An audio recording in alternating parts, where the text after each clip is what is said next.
Welcome back to my channel guys. मैं हूं आपका दोस्त भास्कर वर्मा और आज की इस वीडियो से हम स्टार्ट करने वाले हैं CSS। तो चलिए जानते हैं क्या CSS होता है और क्या इसका यूज़ है। तो CSS stands for cascading style sheet.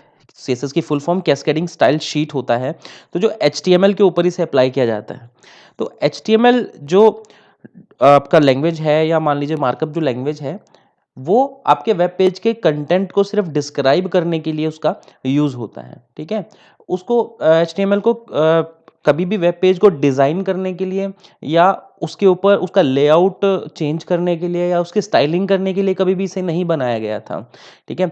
कुछ एक टैग्स थे जिसके थ्रू आप HTML डॉक्यूमेंट के अंदर आपकी जो चीज़ें हैं, जो आपके कंटेंट हैं, कुछ एक टैग यूज़ करके आप उनकी हल्का-फुल्का उनको चेंज कर सकते हैं। जैसे उनको मोटा करना, छोटा-बड़ा करना, साइज़ को इटैलिक बोल्ड करना, एक एक लिमिटेड सा स्कोप था HTML के अंदर, ठीक है? उसके बाद क्या हुआ CSS जो है लैंग्वेज आई, उसके बाद आपके जो HTML जो वेब पेज होता था, उसको फॉर्मेटिंग करना बहुत ही आसान हो गया और इसके अंदर जितने भी टैग्स और एट्रीब्यूट्स होते हैं आपके, वो सारे HTML के ऊपर अप्लाई होते हैं उसके स्टाइलिंग करने के लिए, ठीक है?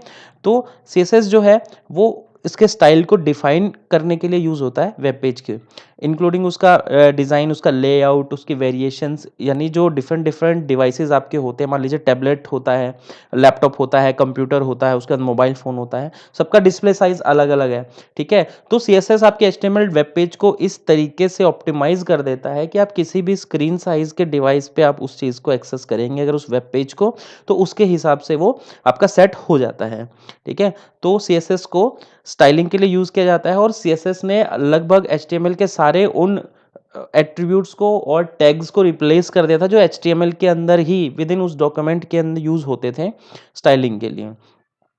तो अब बात आती है कि CSS को हम क्यों यूज़ करते हैं? तो सबसे पहली बात तो यही होगी कि CSS आपका एक अलग से आपको फ़ाइल बनानी होती है और HTML के ऊपर आपको अप्लाई करनी होती है, ठीक है? उसके स्टाइलिंग के लिए उस जो वेब पेज आपने HTML के थ्रू डिफ़ाइन किया है। तो इससे फ़ायदे क्या-क्या होने वाले हैं? इससे फ़ायदा ये होगा कि एक तो ये बहुत सारा आपका काम बचा लेती है CSS, ठीक है? किस तरीके से? कि जब एक एक्सटर्नल आप स्टाइल शीट बनाते हैं और HTML डॉक्यूमेंट के ऊपर अप्लाई करते हैं, तो क्या होता है कि वो उस एंटायर डॉक्यूमेंट का जो है लुक चेंज हो जाता है अगर आप CSS के अंदर हल्का-फुल्का चेंज करना चाहते हैं आप अपने हिसाब से। आपको जस्ट एक फ़ाइल के अंदर जो CSS फ़ाइल आपने बनाई है, उसके अंदर आपको थोड़ा-सा चेंज करना है और वो पूरे एंटायर डॉक्यूमेंट को आप जो है अप्लाई हो जाएगा।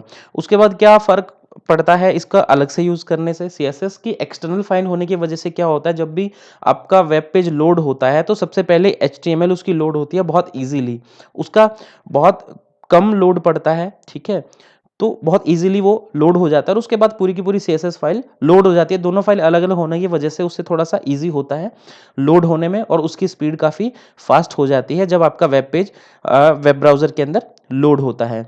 तीसरा इसका क्या है कि मल्टीपल डिवाइसेज़ कंपैटिबिलिटी है, यानी स्टाइल शीट जो है वो आपके वेब डॉक्यूमेंट को, HTML डॉक्यूमेंट को इस तरीके से ऑप्टिमाइज़ कर देता है कि आप डिफरेंट स्क्रीन के डिफरेंट टाइप के जब डिवाइस के अंदर ब्राउज़र के थ्रू वेब पेज को एक्सेस करते हैं, तो वो आपके वेब पेज को ऑप्टिमाइज़ करके उस डिवाइस के हिसाब से, उसके डिस्प्ले के हिसाब से उसे प्रेज़ेंट करता है। चाहे वो प्रिंटिंग डिवाइस हो, चाहे वो आपका कोई डिजिटल डिवाइस हो जिसके अंदर आप उसे वेब पेज को आप एक्सेस करते हैं।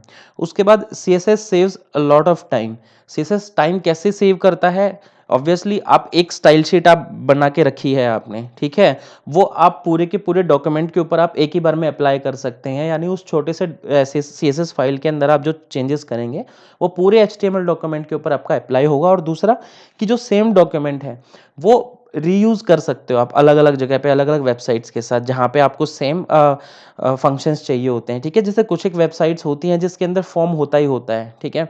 मान लीजिए आपका जैसे फेसबुक है, जीमेल या कोई भी आप ईमेल डोमेन पे आप जब रजिस्ट्रेशन करते हैं आप नया, तो उसमें फॉर्म आता ही आता है। तो लगभग जितनी भी वेबसाइट्स के अंदर फॉर्म आपका आएगा, ठीक है, जहाँ पे यूज़र को अपनी इनपुट देनी होती है, नाम, लास्ट नेम, उसके बाद डोमेन चूज़ करना होता है, अपनी डेट ऑफ बर्थ डालनी होती है, जेंडर डालना होता है। वो फॉर्म जो है वो एक स्टैंडर्ड आप बना के एक सीएसएस उसकी अलग से मेंटेन कर सकते हैं कि ये सीएसएस सिर्फ एक वेब फॉर्म की है, और उस फॉर्म को आप डिफरेंट डिफरेंट वेबसाइट्स पे हल्के-फुल्के चेंजेस के साथ आप अप्लाई कर सकते हैं, जिससे आपका बहुत सारा टाइम बचता है। आपको बार-बार एचटीएमएल हर वेब पेज के ऊपर आपको अलग से वो करने की ज़रूरत नहीं है। आप एक ही सीएसएस फाइल को बार-बार यूज़ कर सकते हैं। उसके बाद बात आती है कि सीएसएस जो है वो बहुत ही क्लीन कोडिंग टेक्निक है, उसे कंसीडर किया जाता है, जिसका मतलब है कि जो सर्च इंजन होते हैं उसको उसका कंटेंट रीड करने में दिक्कत नहीं होती है। हल्का फुल्का सा, जैसे एचटीएमएल है आपका बड़ा हल्का फुल्का सा एक मार्कअप लैंग्वेज है, उसी तरीके से सीएसएस भी है, ठीक है, जिसके कंटेंट जो है एलिमेंट्स एट्रीब्यूट्स को रीड करने में आपके सर्च इंजन को बिल्कुल भी प्रॉब्लम नहीं आती है। तो उसके बाद जो सीएसएस है उसके अंदर बहुत ही वाइडर रेंज है एट्रीब्यूट्स की एचटीएमएल के कंपैरिजन के अंदर, कि एचटीएमएल को ऑब्वियसली डिज़ाइनिंग के लिए, लेआउट के लिए या स्टाइलिंग के लिए कभी नहीं बनाया गया था, बट कुछ एक उसके टैग्स और एट्रीब्यूट्स ऐसे होते थे जिसके थ्रू आप वेब पेज में स्टाइलिंग कर सकते थे। जैसा कि मैंने आपको बताया था कि फ़ॉन्ट का आप इटैलिक बना सकते थे, बोल्ड बना सकते थे। जैसे हमने स्ट्रॉन्ग एम्फेसिस हमने टैग्स का यूज़ किया था, और उसके अलावा हेडिंग्स लगा लीजिए आप।